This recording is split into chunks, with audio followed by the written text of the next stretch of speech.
you are live. Look at that. I'm live. It's a good thing to know.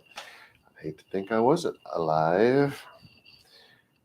Hang on a second. I'm all wrinkled up here. Okay, so since tonight is the beginning of Shavuot, am I saying the right word? Yeah, this is Shavuot. I decided to put together a very, very different message on Shavuot that I'm going to teach today, because we'll have a ceremony tonight at 7 p.m. in case you guys don't remember that from just a couple of minutes ago. But tonight at 7 p.m. and then the closing ceremony Monday night at 7 p.m. So we might as well get started. The name of this particular message is a practical look at Shavuot. A few words of warning today. If anything I say today pertains to some conversation that I have had with any of you personally, you and I are the only two people who know about it. I will not name names or point fingers. I do not remember anyone in particular with whom I have spoken about these things, because I've had these same conversations with dozens and dozens and dozens of people over the years. Also, there's a very light, there are some very light cuss words that you will hear today as I am giving quotes from someone else. However, if your child is over the age of 5, I see no problem with them hearing these words. In the end, it's up to you. This message is directed predominantly, the parts that I'm going to be quoting from a lecture, they are directed predominantly to college age on up to, say, early 30s crowd. What I'm doing is kind of going from that point on till people much, much older than myself. Okay, so you've been warned. Here we go. A wise man is quoted as having said, "Ask and it." What's the it? Well, that's what you need. That was the subject of the conversation this man is being quoted from. Ask and it shall be given to you.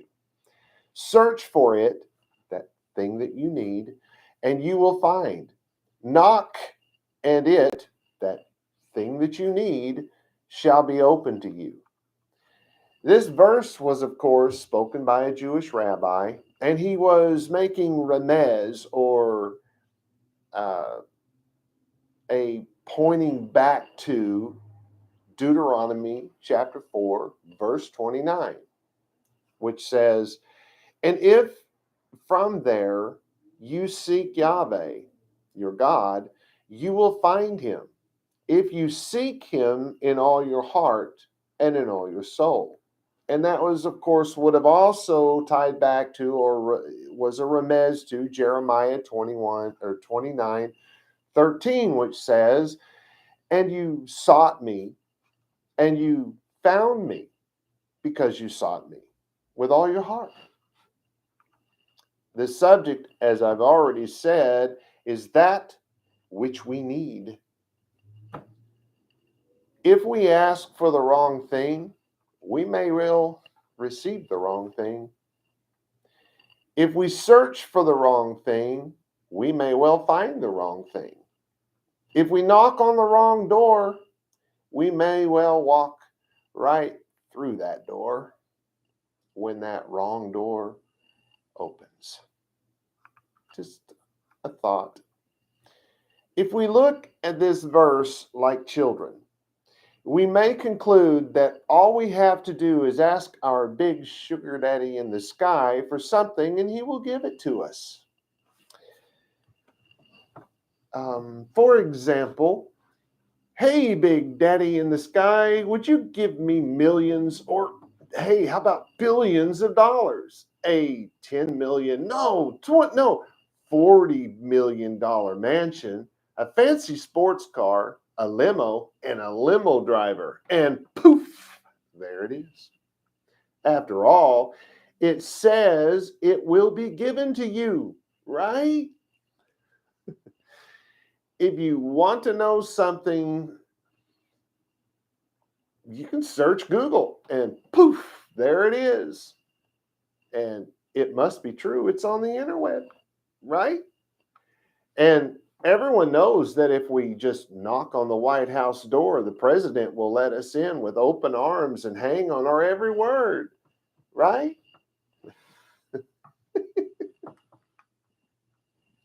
As I was preparing this message, I took some time off and turned on the TV. Dr. Jordan B. Peterson was giving a lecture and happened to quote this verse from the New Testament. Since his subject matter was the same as mine, I decided to add it to this message. I have also decided to add a number of quotes from Dr. Peterson's lecture as well. I'll be covering this subject from the perspective of Torah observance, while Dr. Peterson's perspective is from clinical psychology. There was no variance in Dr. Peterson's conclusions on this subject from mine, no variance at all. Though I will readily admit that his lecture is far more eloquent than mine. I highly recommend and suggest that you take the time to watch this compilation of his lectures.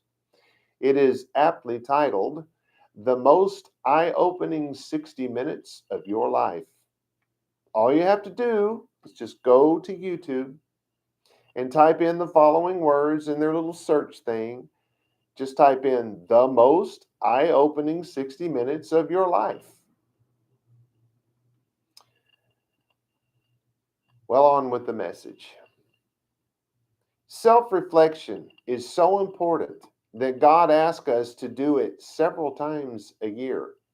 We are asked to take a deep look inside ourselves, to look into the proverbial mirror, if you will. What is self-reflection? Are we supposed to look in the mirror and see if we have more wrinkles this year than we did last? Are we supposed to ponder all the bad things that someone said and or did to us this past year? Are we supposed to ponder the good, bad, and the ugly we have inflicted on others?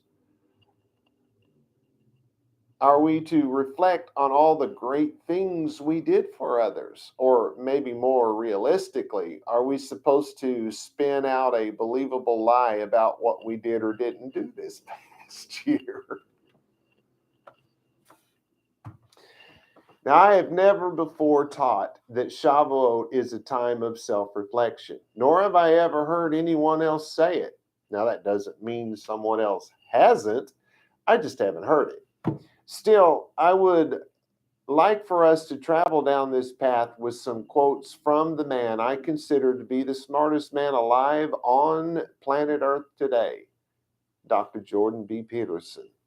Dr. Peterson suggested the following question in this video I have aforementioned.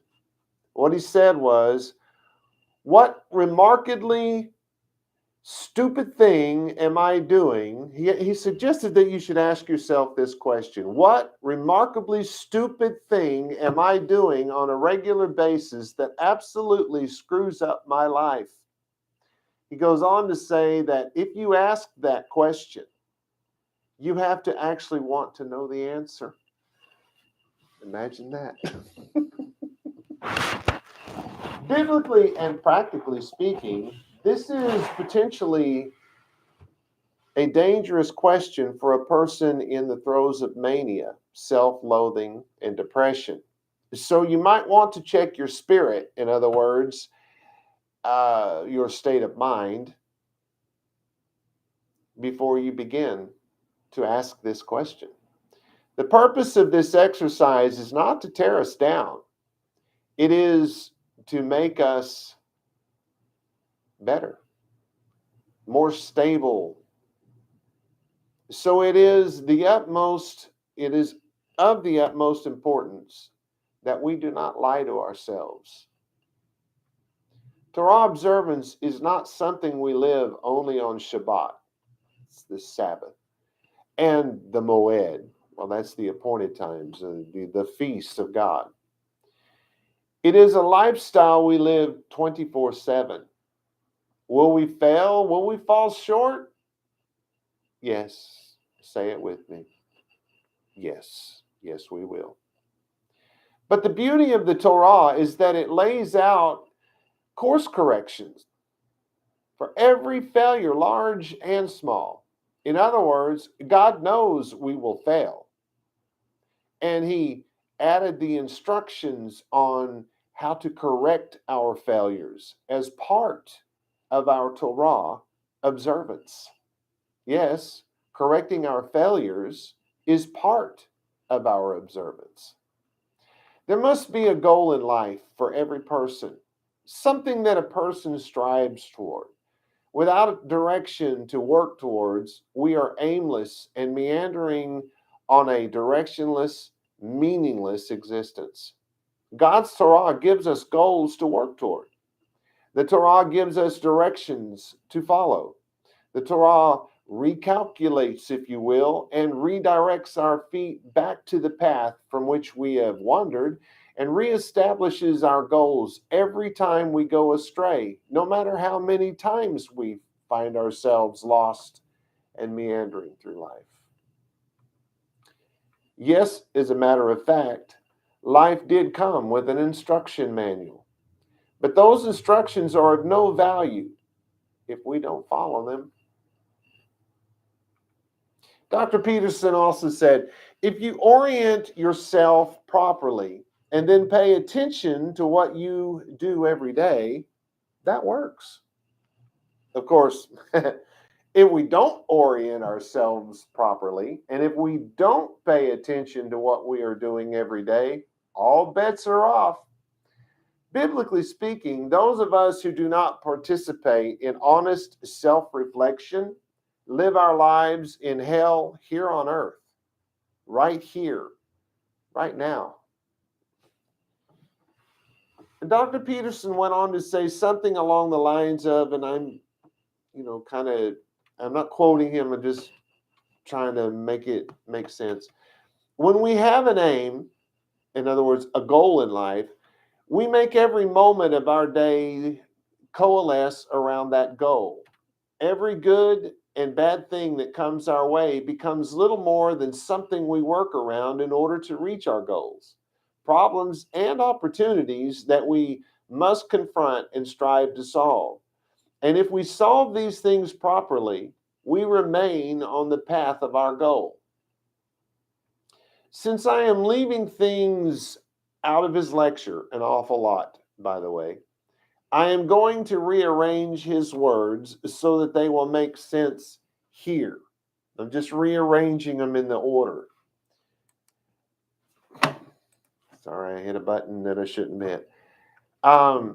If everything that you're doing every day is related to the highest possible aim that you can conceptualize, remember this is Dr. Peterson saying this, he went on to say, well, that's the very definition of the meaning that will sustain you in your life. That's powerful.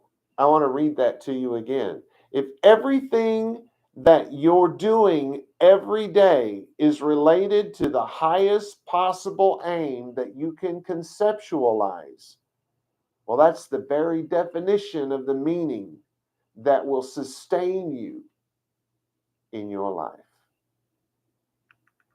He also said, you can point into the distance because of what he just said. He said, you can point into the distance, the far distance, and you can live in the day. And it seems to me that makes every moment of the day supercharged with meaning. Supercharged with meaning. Now, I've been teaching the Torah for many years now. And I spent many years of my life in Hebrew yeshiva in college, before and since. And over the years, I've watched people come and go. I've watched people completely convinced of their Torah observance live their lives in a living hell, year after year after ever loving year. So much misery, so much heartache and disappointment, so much hell on earth in their lives, and they don't even know why. Aren't things supposed to get better? Aren't they supposed to get easier? Why doesn't God bless me? Some of those people, maybe most, have not read the instruction manual, but some have. Either way, the one thing they have in common is that they have not adhered to the manual. It doesn't do a lot of good to read it if you're not going to follow it. Some believe that because they were faithful to attend service every week for a month, a year, or 2, maybe 3, that they are observant. Others believe that because they obey 1 or 2 of God's commandments, that makes them observant. These are the people who have little to no direction in their lives as a consequence. Their hearts and minds are not prepared for the onslaught which will ultimately disrupt their lives. Because of this lack of direction, they are blown off course and are often so destroyed by that onslaught that they cannot recover, and some, if not most, never return to the path of God. They even blame God for all their bad decisions, shortcomings, and failures as if God owed them something because they sacrificed so much for Him. Sorry, I'm seeing things happen over here that I don't know if I need to attend to. All right. Without self-reflection, we are self-unaware. Did you hear what I said? This is me talking here. Without self-reflection, we are self-unaware. We say things like, I didn't know I was cussing. I didn't know I was being rude. I didn't know I was being an abusive spouse. I didn't know I was irresponsible. I didn't know I was mean. I didn't know I was non-Torah observant. Personally, I do not believe that anyone can truly be that self-unaware. I don't buy it. I think it more likely that these people have gotten so used to their behavior that they've simply stopped trying to correct it. In the end, to say you didn't know is actually a lie. But the lie is not told by a liar for the sake of lying. It is simply a knee-jerk response, even from normally honest people, which suddenly springs forth from the embarrassment and or shame they feel when their behavior is confronted. You follow what I'm saying? I'm not saying that just because this person said, oh, I didn't know, that there's some big, horrible liar, like a politician. No, it's nothing like that. I'm saying that when people are embarrassed, when they've been called out in front of God and everybody, and they're embarrassed, or whoever, they tend to say things like that. It's not that it's actually true, at least not in my estimation. I'm sure that there are those who may disagree, maybe even Dr. Peterson. I'm just saying. My mouse is not working. Oh, there it goes. All right. Now, Dr. Peterson said the following: you need a meaning in your life to forestall the suffering and to make you strong enough to resist malevolence. Where's the meaning to be found? Rights, impulsive pleasures, and happiness? No, he said. Responsibility. Oh, who would have guessed that? It's not in the narrative, he said. What makes life worth living is to pick up, take that catastrophe, and embrace it, and carry it, and realize through that process who you are. What a wonderful quote. Self-reflection is about personal transformation, by the way. It is the process of getting to know yourself. And before you can know yourself, you need to know that you don't know yourself. Truth is, what you know about yourself is little more than a persona you try to project. I say that with confidence because I learned that from Dr. Peterson. He's a clinical psychologist, by the way. Start small. You can look at it as a humble beginning. Don't try to be a superhero on day one. I'm talking Torah here. Break things down into smaller pieces. Build slowly. The Torah is actually written in such a way that that should come naturally. If you set unrealistic goals, some wise man said this somewhere along the way. If you set unrealistic goals, you will set yourself up for disappointment. Y'all can tell I'm the one that said that, right? But in this case, it's disappointment and failure. If you try to bite off too much Torah at once, you're going to choke on it. You just got to know that. That's why the Torah is set up to go in small increments. It starts off with something simple like eating lamb for a meal one night. That's actually where the law starts. Pesach starts off simple. And it adds to it, and it adds to it, and it adds to it. And by the time you finish Deuteronomy, you got a pretty good grasp on it, right? Okay, where was I?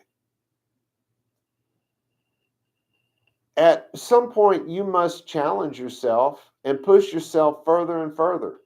Dr. Peterson said that the upside to not knowing ourselves is that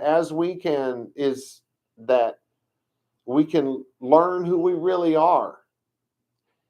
And if we're honest, we can begin to understand who we can actually be. See why I think he's the smartest man on the planet? Wow. He's incredible. The following quotes by Dr. Peterson are good examples of what we can ask ourselves during our times of self-reflection. They are random and in no particular order. Some are not direct quotes, but are my interpretation of what he said to keep this message on context. Because at points, it was a compilation of several different lectures, and so he said some things that I thought fit this what I'm teaching today quite well. But I'm essentially taking them out of his context and putting them into mine because I thought they were very good questions for self-reflection. Hope that he agrees. Okay, so again, most of these are actual direct quotes from his lectures, but I had to tweak a couple of them just to fit this one. He said, what am I willing to do? See, this is a question you ask yourself. What am I willing to do? What am I interested in? What am I unwilling to do? That's a good question. What do I think is good? What do I congratulate myself for?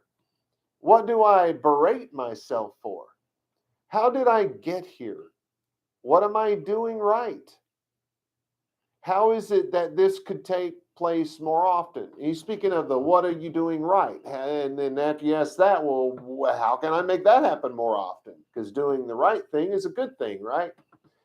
How do I conduct myself to make this happen more often? No, don't just ask you, what can I do? How do I conduct myself to do those things that I can do to make that right thing happen, right? He took it a little deeper than I'm smart enough to have. What compels you? Ask him, well, what compels me? What is it that drives me? What is my passion in life? What is it that I always really, truly wanted to do? What do you want your life to be? That's an awesome question. What do you want your character to be? That may be the most important question. Do you have respect for yourself? Do you have respect for those around you? Are you filled with self-hate? Are you filled with guilt? How do you like yourself? How do you treat the people around you? Are you surrounding yourself with people who are happy when you move forward? That's one I might change a little bit. Do they, the people that are happy for you when you move forward, do they cheer you back onto your feet when you fall short? I guess those are the two that I changed up a little bit to fit this narrative. Dr. Peterson said, and I quote, "If you have no better future, then all you have is regret and negative emotion. The positive meaning of life comes from knowing that you are always moving in a direction that makes you a better person." And I'm going to read that again because it is a fabulous statement. If you have no better future, if you have nothing to look forward to, if there's nothing you're driving toward, if you have no better future, then all you have is regret and negative emotion. The positive meaning of life comes from knowing that you are always moving in a direction that makes you a better person. He also said, you can't make yourself interested in something. I've run across, I'm going to get off what he said for a second here. I have so often run across people who, for the most part, the number one thing I guess I get from people is, oh, I want to be a rabbi. Oh, I want to be like you. I want to be a scholar like you, blah, blah, blah. And probably for Dr. Peterson's, oh, I want to be a clinical psychologist, right?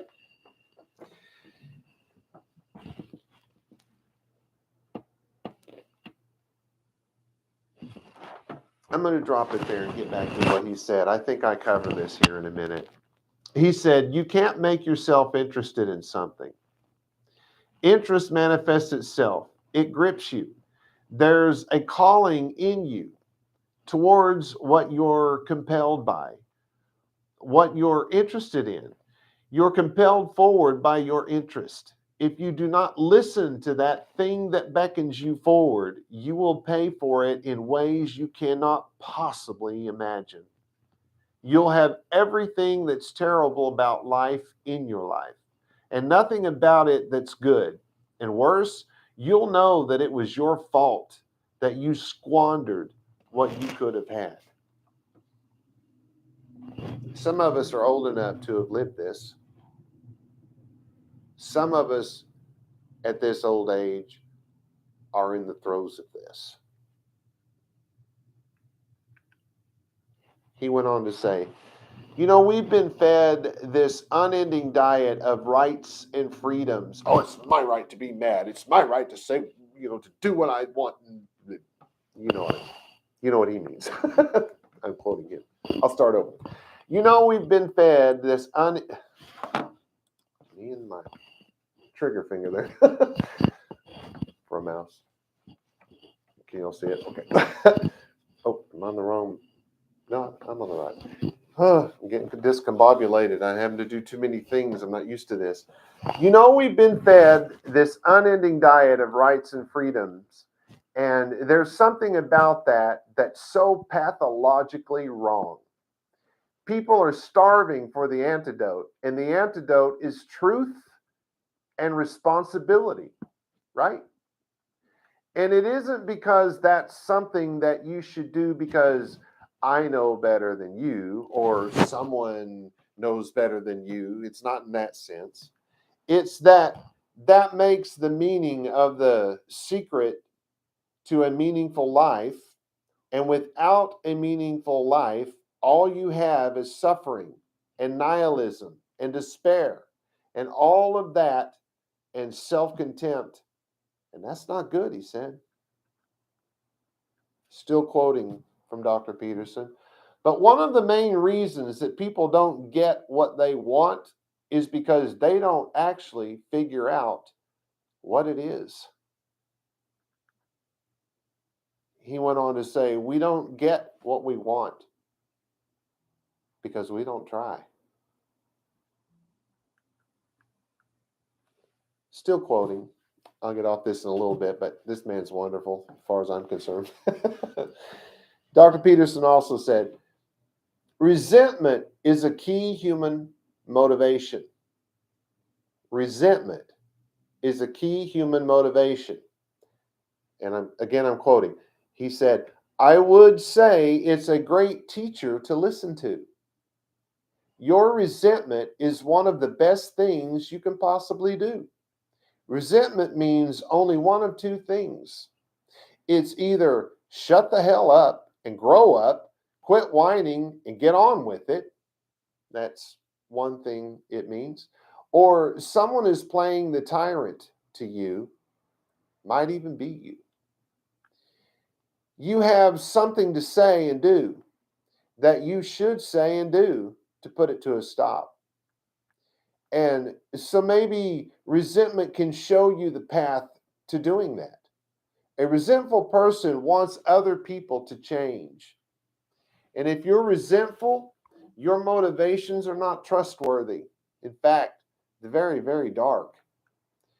What you do instead to treat your own resentment, what you should do if you're feeling resentful about the nature of being or suffering too much for your own life, let's say, is strengthen the damn thing out or straighten the damn thing out, he said. Seriously. Try it for a year. Try it for a week. Try not doing the things that you know you should not do. Try not saying the things you know to be false and just watch what happens. You might as well give it a shot, right? I promise I'm almost off of the Dr. Peterson stuff. He also said, if your life is going the way it is, you can find something else to blame, which is pretty convenient for you, also relatively easy. Or you can think, oh, okay, I don't like life. I don't like the way my life is unfolding. Maybe I don't like life in general because it's tragic and tainted with evil. How do I know if my judgment is accurate? And the question is, have I really done everything I possibly could to set my life straight? Because maybe I shouldn't be judging it, its quality, or the quality of life itself, or being itself, for that matter, if I haven't done everything I could to set my life straight. I have encountered many people over the years who told me that they want to be a rabbi and years later have still not gone to, let alone graduated from a Hebrew yeshiva. I'm talking dozens and dozens and dozens of people have said this to me over the years. There are those who say they want to learn to read the Bible in Hebrew and years later still don't know the Hebrew alphabet. That's the alphabet in Hebrew. Much less how to read Hebrew. Some say they want to be a scholar like me, but years later still haven't attended a single college class. Listen, I don't say these things to hurt anyone's feelings. I've said this in an attempt to show why your goals are not achieved. In doing so, I hope that those of you listening can apply this lesson to any and all of your goals. If you want something, truly want something, you must identify what it is that you want. Devise a plan to get it, and then act out that plan. Nothing can get in the way of those plans. Nothing. You cannot graduate from a college unless you complete the work. You cannot become a legitimate rabbi unless and until you complete the work. More importantly, you cannot be Torah observant unless you live according to it. All of it. You cannot be a good husband finding fault in your wife. You cannot be a good wife finding fault in your husband. You cannot lift yourself up by tearing others down. You can only create the illusion in your mind. It's not real. Truth is, most of what husbands or wives complain about concerning their spouse isn't what the spouse is guilty of.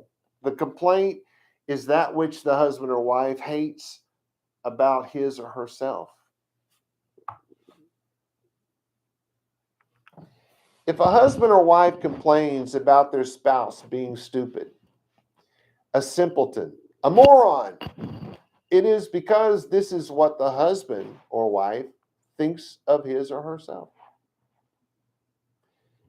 After all, what does it say about the smart? I lost my place. Smart husband or wife who marries a stupid, simple-minded, moronic toad?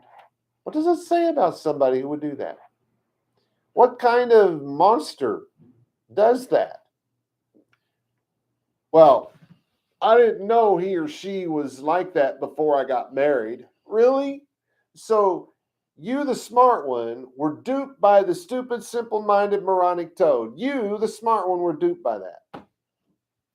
Don't try to argue this one. You'll only prove me right. Torah observance is about responsibility.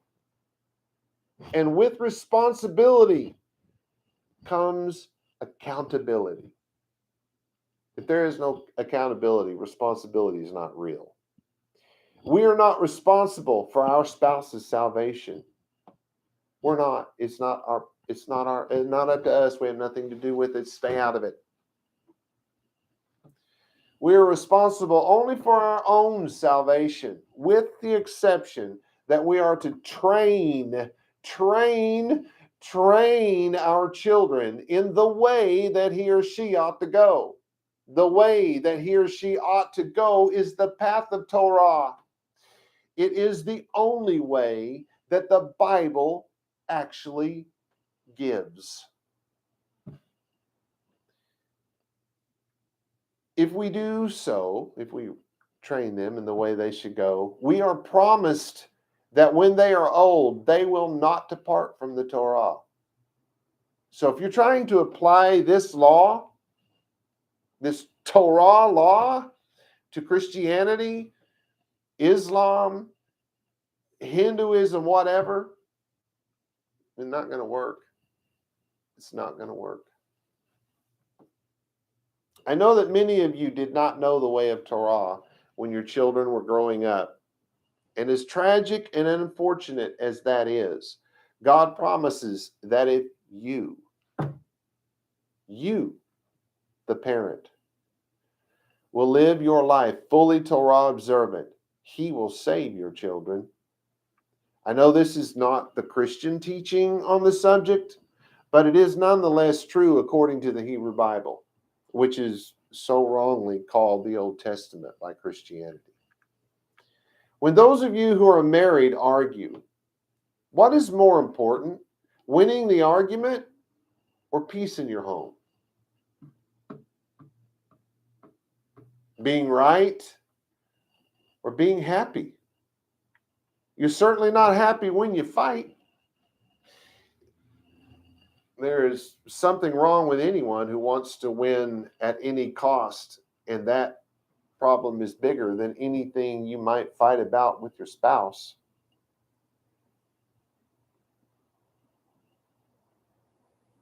You know, if you're happy when you fight, I'll throw this in. You need to seek help, professional help. Call Dr. Peterson. Doesn't it make more sense that if your spouse is mad about something and you love your spouse, you should be more interested in finding and maybe fixing the problem? Doesn't that make more sense? For those of you who explode easily into anger or even rage, who do you think you are? Think about what you're doing to the person you say you love. Even if your rage is directed towards someone other than your spouse, listen to me. Even if you're standing in front of your wife griping about some guy down the street that did something or cut you off in the traffic or said some snide remark at the supermarket, even if that's who you're exploding about, standing there next to your spouse. Your anger and your rage tears down everyone around you. And if you're not raging at the person in whom you are angry or with whom you are angry, that person who made you mad isn't getting anything out of it anyway. They're not there. But your spouse and your children, even if they're in another room, are being verbally abused by you because they are internalizing that rage. I know this because I learned it the hard way. Many years ago, my mentor, Dr. Douglas Wheeler, told a story. His wife told a story. How do I want to say this? He told us a story about an encounter with his wife. She sat him down after work one evening and told him she didn't think she could live this way any longer. She couldn't go on any further, not knowing who she was coming home to at the end of the day, every day. Those words hit me like a fully loaded, speeding downhill Mack truck. I knew when I heard those words that my wife was living the same nightmare. It was incentive enough for me to set a goal to change my behavior. It took years to give up that behavior, but it was a mountain worth climbing. If we truly want to live according to the Torah, we have to set up our lives to do so. Not to do so will lead to failure. The only woman that I ever considered to be my actual grandmother was only my grandmother through my mother's marriage to her son. Y'all follow that? She was a Pentecostal holiness woman.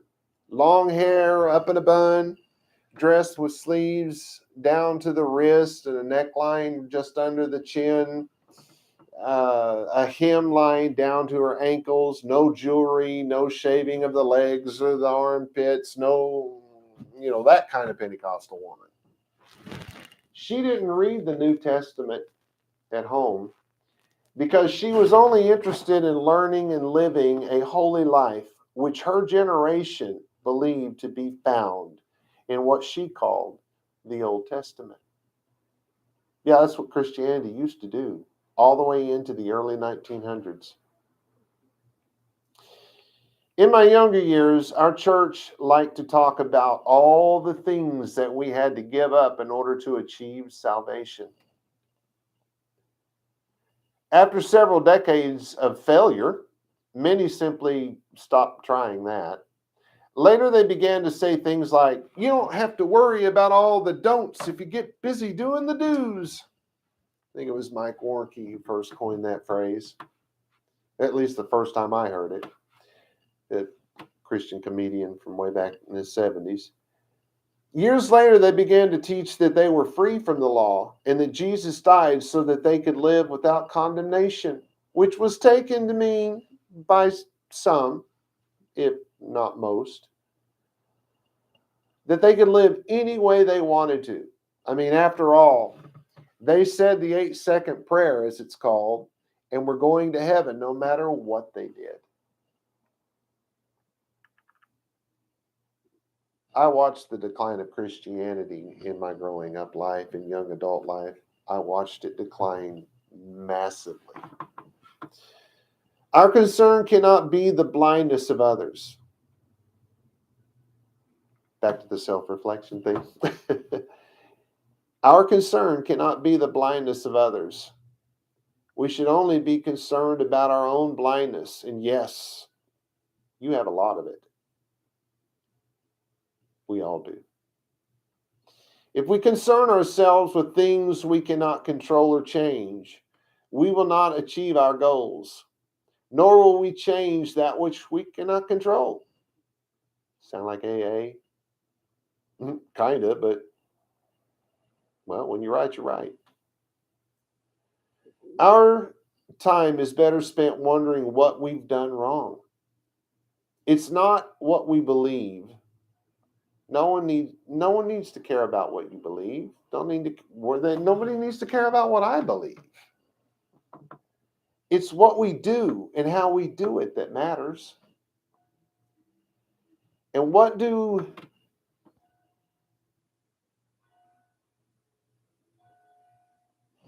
me say it this way. And what we do, whether good or bad, will endure sometimes long after we're gone. We must determine what it is about ourselves that must be given up so that we can achieve our goals, and then we must give them up. Torah observance is more than obedience to the law and its instructions. We must apply them to some endeavor in our lives. Did you hear that? It's not just about living out the Torah, it's about applying it to something that we're doing in our life. Is it to be a rabbi? And I'm using that because that's what I am. Is it to be a teacher, a policeman, a doctor, a lawyer? Can those professions be achieved without breaking your covenant with God? What is your covenant? Well, if you break your covenant, you've transgressed against the Torah because the Torah is your covenant. I think I'm losing my hat there. Are we willing to give up everything that is weak and or wrong about our lives? We should be. If we know we have to do what is right, why don't we? If we know we have to give up our anger, our lies, our rudeness, etc., why don't we? Just say no. Dr. Peterson said that people who blame their actions, behaviors, lack of self-control on the horrible things that happened to them in their past still know that what they are doing is wrong. They still know it's wrong. Even though they were beat up as kids and all that bad stuff, they still know it's wrong. I couldn't agree more. I believe this is why it is so important for us to stand on our own feet, dust ourselves off, and take responsibility for our actions from this point on. Stop blaming mom and dad. Start blaming yourself for your actions. To do so, it will help you if you let go of the past. More importantly, get mom and dad out of your head. I used to cuss myself out using the same words my stepdad said to me. I could actually hear his voice in my head when I said those words. A grown man, long since moved out of the home, still letting that monster scream in my head. Still letting my mother tell me how worthless I was. At least, that's how I took it. I was a grown man, still convinced that I would never amount to anything, in stark contrast to all my accomplishments in life. Does any of this sound familiar? How can we stop this pattern of behavior? Well, I'm glad you asked. Find your goal, your passion. Devise a course of action that will cause you to receive what you want. Base it solely on the Torah, and that other stuff will fade away in time. I stopped blaming my parents and stopped being mad at them years ago. There is a stark difference between wanting to be something and having a passion for something. It's what I started to get into earlier and decided not to. There's a difference between wanting something and having a passion for something.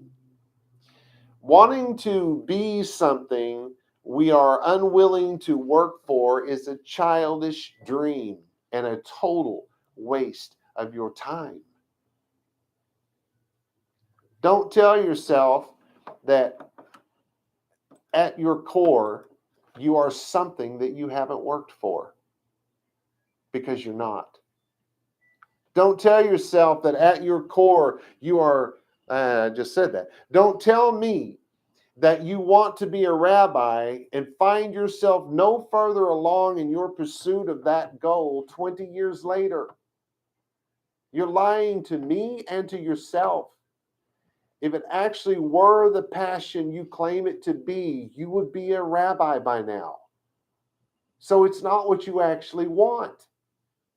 It's time to dig in deep, look inside, and figure out what it is that you want. There is something. But if you're not willing to do the work, that's not your passion. Match the two up. I spent the last 25 years of my life studying the history, customs, and culture of the Jewish people. I've spent more than 10 years now translating the New Testament letters. It did not take me this long because I am lazy or because I procrastinate. It took this long because I had to master advanced reading comprehension skills in 4 new to me languages. I've graduated from a Hebrew yeshiva. I have earned undergraduate, graduate, and postgraduate degrees in the process. I've read hundreds and hundreds and hundreds of books in those new to me languages, most of which offered no help towards my goal. But I didn't know it until I read it. I do not consider reading those books that were of no help towards my goal as a waste of time, as I learned something from each of them. This is my passion. This is who I am. You don't have to do this. You don't have to study Talmud, Haggadah, Halacha, and on I could go. And you don't have to learn to read 3,000-year-old text in foreign languages.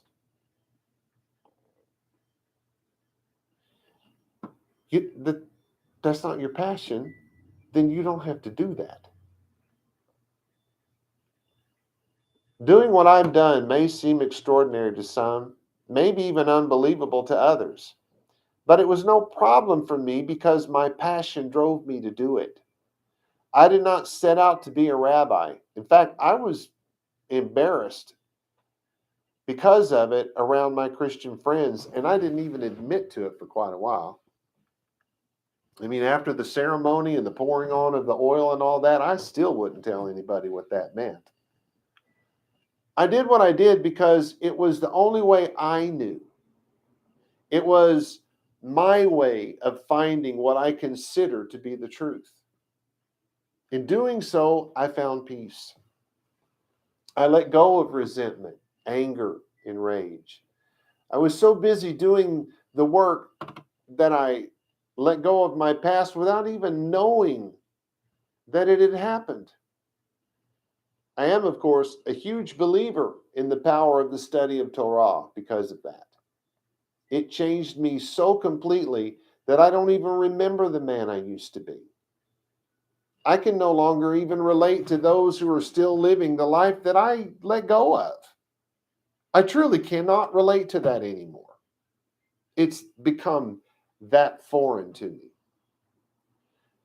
You don't have to do what I did to achieve the same results. You only have to find out but who you really are and who you really want to be. Set your goals according to that and act on those goals. The rest, I believe, will work itself out. We can only live out the Torah that we know. We cannot live out that which we don't know. However, this is where responsibility comes into play. We are absolutely responsible for continuing our journey until completion.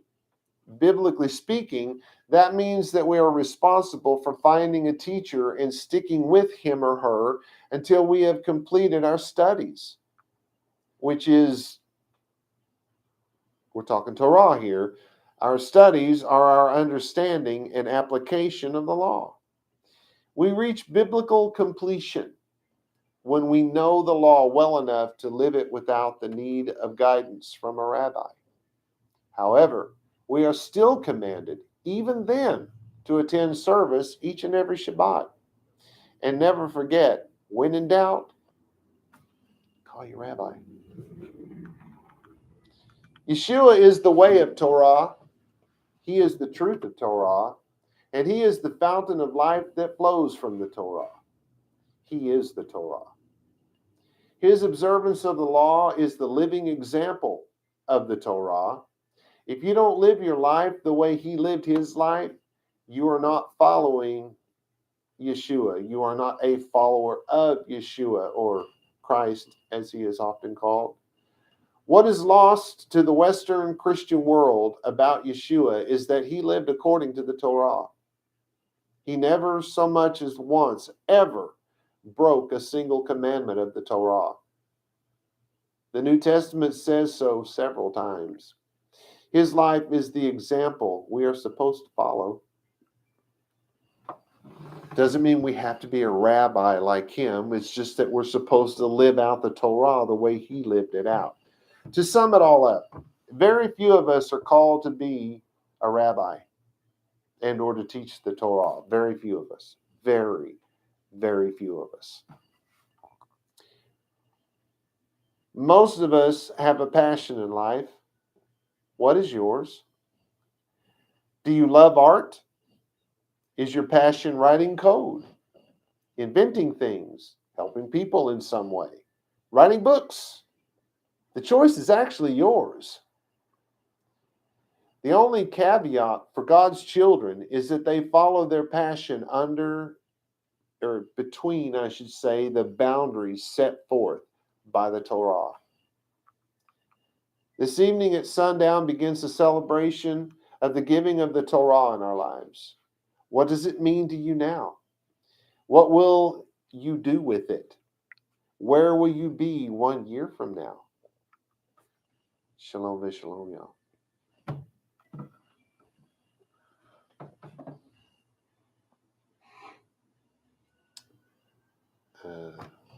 Nope.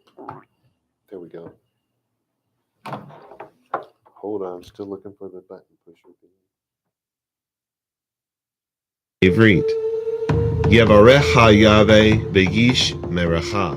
Ya'er Yahweh panai v'lecha v'hunecha. Yisa Yahweh panai v'lecha v'yasim lecha shalom. And in English, may Yahweh cause you to lie down so that you may rest. May he touch and caress you. May he prepare you for what is ahead. May he watch over you. May he keep you from harm. May he cause goodness to grow in you and take away the bad. May he arrange your life and cause you to flourish. May he cheer you up and gladden your heart. May he cause his light to shine through you. May he show you tenderness, favor, and love in his presence. May he show you kindness and be delicate towards you. May he show you his generosity, mercy, compassion, and desire for you as it comes forth from the depths of his soul. May he lift you out of your pit and deliver you from the things that hold you prisoner. May he draw you to his chest and cast his eyes on yours. May he show you his love and desire for you as he cradles you in his arms. May he bear your punishment and pardon you of your sin. May he take you for his bride.